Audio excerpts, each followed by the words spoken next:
Welcome back. You're watching Market Pulse. Agam is standing by with all the action in the derivative space. Agam, the IT pack seems to be buzzing. TechM from the mid-cap IT space, Infosys from the large-cap IT. What else do you have? Well, overall, given the fact that we've seen some substantial increase in both the benchmark indices after several sessions, we are seeing some amount of movements when it comes to the open interest in. So let's begin with the Sensex. We, as a matter of fact, see some amount of open interest shedding when it comes to the Sensex futures. So about nearly 2% shed there.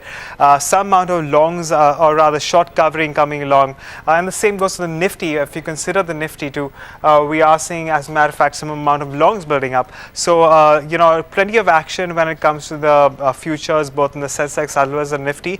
In terms of the most active options for the hour, we have a lot more activity in the same 6300 call and the 6200 put. But the Nifty put call ratio has also edged up higher from 0.9 to nearly the mark of 1, which means we have nearly one call for every one put in open interest for now, as far as the Nifty PCR goes. And with that, in terms of the most active stock futures, we have Infosys. Then there's no doubt of the fact that there are longs building up in this particular counter, given we've seen an increase in open interest and the stock is also doing quite well. IndusInd Bank is the other counter where, in anticipation of the third quarter's results, there are a lot of traders who are making long positions for now, and the same goes with Tech Mahindra. Tech Mahindra has been one of those counters which has been on the rise in the previous few sessions as well, and we are seeing further longs building up here. So overall, it's been a good day not only for the benchmark indices but for the IT index too. All right, Agam. To discuss his F&O strategies further in our special segment of the F&O is Bhavan Deta, Motilal Oswal Financial Services. But just before we get you to his strategies in our F&O segment, do remember that we clear all our viewers' queries and doubts on the futures and options space. Bhavan, today's question is coming in to us from our viewer Abhinav Shah, and he wants to really know how one can employ a covered call. Right. Hi. Good afternoon. Covered call is generally a revenue generation strategy which is deployed when your view on a particular underlying is, well, let's just say moderately bullish.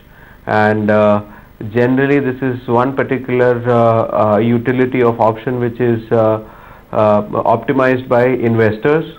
Now, how do you do it?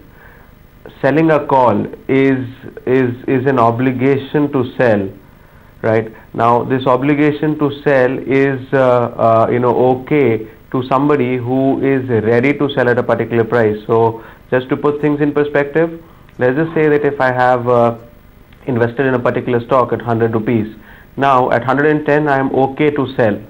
So what I'll do is I'll go ahead at 100 rupees itself, I'll go ahead and sell 110 call with the underlying position at 100 rupees on the investment side, and which is coupled with 110 call short position, it would be termed as a covered call. The benefit, if it goes to 110 and beyond, your profits are capped, but your selling price is 110 plus the premium you received. If it does not make it up to the 110 mark, then the premium that you've received out of selling your intent to sell, you make a tiny amount of money as a revenue for showing an interest to sell that particular stock at 110 rupees. So that's about it. Okay, so Bhavan, hold that thought. I want to remind our viewers once again that if you want to learn more about the world of derivatives, you can always email your questions to us at fnospotlight@bloombergtvindia.com, and we'll get our experts to decode derivatives for you. So Bhavan, two strategies today. First and foremost, coming in from the auto pack, and that's Maruti. And Maruti has seen a very smart run up. What is your own strategy in the F&O space there for Maruti? It was quite a sporadic run up. So most of the people missed out on the run up to it on an intermediate basis. So we've seen some amount of pullback. There is a lot of long additions which has happened all through this particular run up. Some amount of unwinding was seen, and after this particular pullback, we believe that the stock has a capacity to once again go and breach those highs that were made recently. So keeping that in perspective, this particular move might take a little while. So we're buying a call of 1850 strike at this particular juncture and simultaneously taking a sell position in 1900 call. This is called as a bull spread. It is a moderately bullish strategy, and we are looking for a target profit of 3,500 rupees out to this particular strategy with a stop loss of absolute loss of 1,500 rupees. All right, what about your call as far as IBREL goes? See, this is a sector which we like on a offer for a particular short term itself. The rollovers have been on a comfortable side from last expiry. We've been seeing on and off longs in this particular sector since last few trading sessions. So on a very immediate term basis, we are trading on the long side on Realty.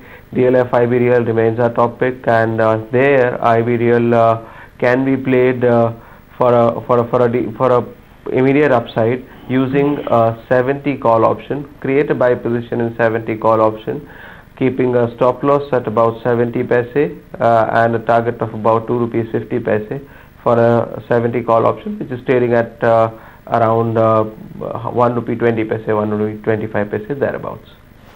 All right, Bhavin, always good talking to Maruti and Indiabulls Realty on Bhavin's radar. Let's take a quick break on that note. But on the other side, India's trade deficit narrows to $10.14 billion versus $17 billion on a Y-on-Y basis. This as imports plunged nearly 15%. Details when we return.